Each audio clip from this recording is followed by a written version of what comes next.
मजदूर के विरोध में टीपीएस के मुख्य द्वार पर सैकड़ों की संख्या में बैठे मजदूर। केटीपीएस के मुख्य द्वार पर सैकड़ों की संख्या में मजदूरों ने धरना दिया। महीने भर के भीतर ये दूसरी बड़ी घटना, जब झुलसने की वजह से एक मजदूर की स्थिति गंभीर बनी हुई है और उसे बोकारो के बर्न हॉस्पिटल में एडमिट कराया गया है।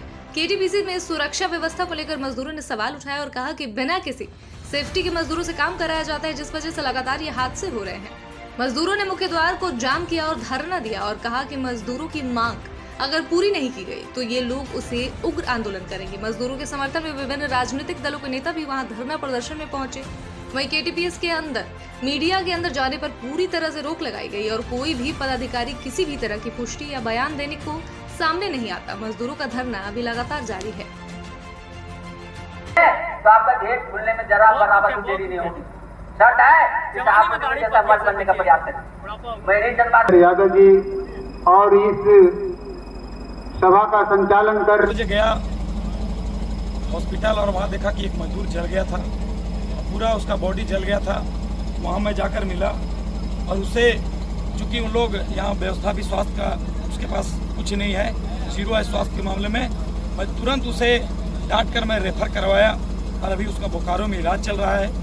रही बात जो यहाँ छोटे छोटे कुछ काम करने वाले लोग हैं, मजदूर भाई हैं, उनको हमेशा डीवीसी के लोग अफसरशाही करते हैं। और दूसरी बात है, हमारे भाइयों को जो 1000 पेंशन के रूप में जो हम लोग बोलते हैं डीवीसी के द्वारा मिलना था, वो किसी भी विस्थापित को लगभग 80% लोगों को अभी नहीं दिया जा रहा है। पिछले 1.5 साल से पेपर ले लिया गया और एक भी विस्थापित को खाता में पैसा नहीं जा रहा है। जो भी विस्थापित उसके पास जाता है तो वह एक ही बात कहता है कि मैं उपायुक्त के यहाँ भेज दिया हूँ। मैं पूछता हूँ, हम लोग जमीन डीवीसी को दिए हैं और डीवीसी के लोग जाते थे हम लोग के यहाँ, सब विस्थापितों के यहाँ उस समय जमीन लेने के टाइम खाना खाते थे, बैठते थे और प्यार से कहते थे कि जमीन दीजिए, हम आपको बहुत सारे सुविधा नौकरी देंगे।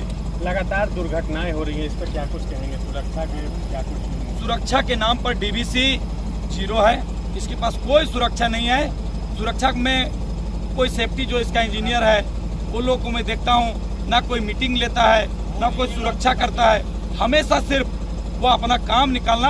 और मैं एक और बता देना चाहता हूँ कि डीवीसी पूरे भारत में 1 नंबर पर केटीपीएस प्लांट चल रही है, 1 नंबर पर जो प्लांट चल रहे हैं और यहाँ के विस्थापितों को दरकिनार करके और सुरक्षा के मामले में जीरो करके यहाँ की कोई व्यवस्था नहीं, लोगों को न सेफ्टी इशू देता है और जितना भी सुरक्षा का जो समस्या है, सारा समस्या इसके पास है, कोई समस्या का समाधान नहीं है। जब भी हम देखते हैं, हम लोग आते हैं, पूछते हैं तो यही बात करता है कि मैं आगे फॉरवर्ड कर दिया हूँ, उसको बोल दिया हूँ, डिप्टी चीफ को बोलिए बोलता है चीफ को बोल रहा हूँ, चीफ को बोलेंगे तो बोलता है मैं ऊपर अपना कोलकाता भेज दिया हूँ HO में, और इसका समस्या का समाधान कोई नहीं है। इसलिए मैं आपके चैनल के माध्यम से खास करके डीवीसी को बोलना चाहता हूँ कि यह जो आज एक टेलर था, अगर इस टेलर के माध्यम से आप समझ गए होंगे तो हम विस्थापितों और जो हमारे मजदूर नेता हैं उन लोगों से बैठकर और उनकी समस्या को सफल वार्ता कर ले।